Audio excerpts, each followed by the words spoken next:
అదే RTV app వార్తల్ని క్షణాల్లో చదివే అవకాశం ఉంటుంది. ఒక న్యూస్ పేపర్, ఒక టెలివిజన్ ఛానల్ మీ చేతుల్లో ఎప్పుడూ ఉంటాయి. భారతీయ జనతా పార్టీ హన్మకొండ జిల్లా ఓబీసీ మోర్చా ఆధ్వర్యంలో ఈరోజు ఏదైతే బీసీలకు 42% రిజర్వేషన్ అనేది ఆనాటి ఇప్పుడు ఏదైతే ముఖ్యమంత్రి రేవంత్ రెడ్డి గారు ఎలక్షన్ ముందు 42% రిజర్వేషన్ కల్పిస్తానని హామీలు ఇచ్చి ఏ విధంగా కామారెడ్డిలో హామీలు ఇచ్చి ఓట్లు దండుకొని ఇవాళ ముఖ్యమంత్రి అయిన తర్వాత ఇప్పుడు 8 నెలలు గడిచిపోవస్తున్నది. ఇప్పటి వరకు కూడా రిజర్వేషన్ గురించి ఊసలేదు. ఎంతసేపటికి హామీలు ఇవ్వడము, పక్కకు పోవడం, గ్యారంటీలు అదేవిధంగా 6 గ్యారంటీలు ఇచ్చిండ్రు. ఇక హామీలు అయితే లెక్కలేనని హామీలు 6 గ్యారంటీలు ఇచ్చి ఏ గ్యారంటీ అమలైంది? ఇలా ఏమన్నా మాట్లాడితే దేశం మన రాష్ట్రం అప్పులలో ఉన్నది, మన రాష్ట్రం నీకు తెలియదా ఈ రాష్ట్రం అప్పులలో ఉన్నదనేది? అంతకుముందు 7 లక్షల కోట్ల అప్పు ఉన్నదనేది తెలియదా? ఇలా ఏమన్నా మాట్లాడితే గత ప్రభుత్వం అని మాట్లాడుతూ ఉన్నాడు. ఇలా అప్పులు అయిందనేది విషయం తెలుసు. దాన్ని అధిగమించడానికే కదా నువ్వు ఇవన్నీ గ్యారంటీలు ఇచ్చింది, హామీలు ఇచ్చింది. బీసీలకు రిజర్వేషన్ అని వాళ్ళకందరికీ ఆశ పెట్టి ఈరోజు ఎక్కడ ఎడ్యుకేషన్లో వాళ్ళు చదువుకుందామంటే 10 లక్షల లోన్ ఇస్తామన్నారు, అది కూడా లేదు. అదేవిధంగా ఇలా బడ్జెట్లో మొండి చేయి చూపెట్టిండు. అదేవిధంగా వాళ్ళు ఏదైనా బిజినెస్ చేసుకుందామంటే 10 లక్షల లోన్ కూడా లేదు. ఇలా బడ్జెట్ చూస్తే అదే విధంగా ఉంది, రిజర్వేషన్ చూస్తే ఈ విధంగా ఉన్నది, ఇలా గ్యారంటీలు చూస్తే ఈ విధంగా ఉన్నది.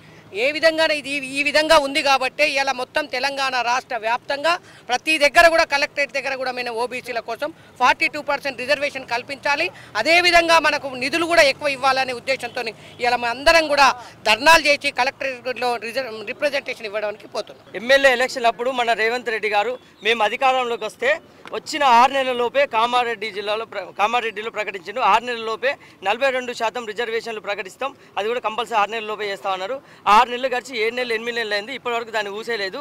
ప్రతి బీసీలకు వాస్తవానికి బీసీలో ఉన్న జనాభా మన టోటల్ జనాభాలో బీసీలో 50% పైన ఉంది. అటువంటి బీసీలకు చిన్న చూపు చూసి మొన్న బడ్జెట్లో కూడా కేవలం 9,200 కోట్లే ప్రకటించిండు. 2,96,000 కోట్ల బడ్జెట్ను 9,000 రూపాయలు ఇవ్వడం అనేది ఎంత చిన్న చూపు. ఈరోజు బీజేపీ బీసీల కోసం కొట్లాడుతుంది. బీసీల పార్టీ అంటే బీజేపీ పార్టీ.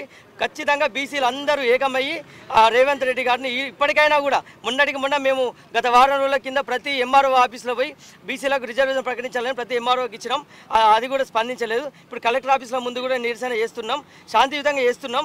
ఇది కనుక మేము ఒక నెల రోజుల లోపల ఇట్లా మాకు మళ్ళీ బీసీ రిజర్వేషన్ డిక్లరేషన్ చేసి 42% ఇవ్వకుంటే ఇప్పుడు వాస్తవానికి స్థానిక సంస్థలలో కూడా మీకు స్థానిక సంస్థలు బీసీ రిజర్వేషన్ పెంచిన తర్వాతనే ఎలక్షన్లకు వస్తా అన్నాడు.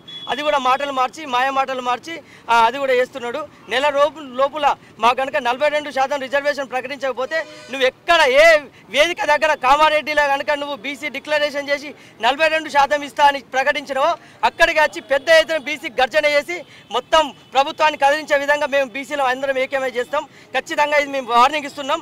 దయచేసి రేవంత్ రెడ్డి గారు ఇకనైనా నీ తప్పుడు మాటలు మార్చుకొని నువ్వు ఇకనైనా కూడా మాట ప్రకారం నెగ్గాలి. అప్పులు ఉన్నాయి అంటున్నావు, నీకు తెలియదు అప్పులు ఉన్న సంగతి?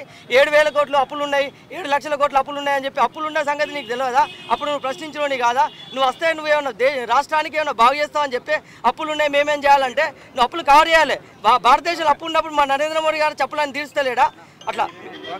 నా పేరు బెజ్జంకి పూర్ణాచారి, హన్మకొండ జిల్లా అధ్యక్షుడు. మరిన్ని వీడియోస్ కోసం ఛానల్ ని సబ్స్క్రైబ్ చేయండి, లేటెస్ట్ అప్డేట్స్ కోసం వాట్సాప్ ఛానల్ ని ఫాలో చేయండి అండ్ లింక్ డిస్క్రిప్షన్ లో ఉంది.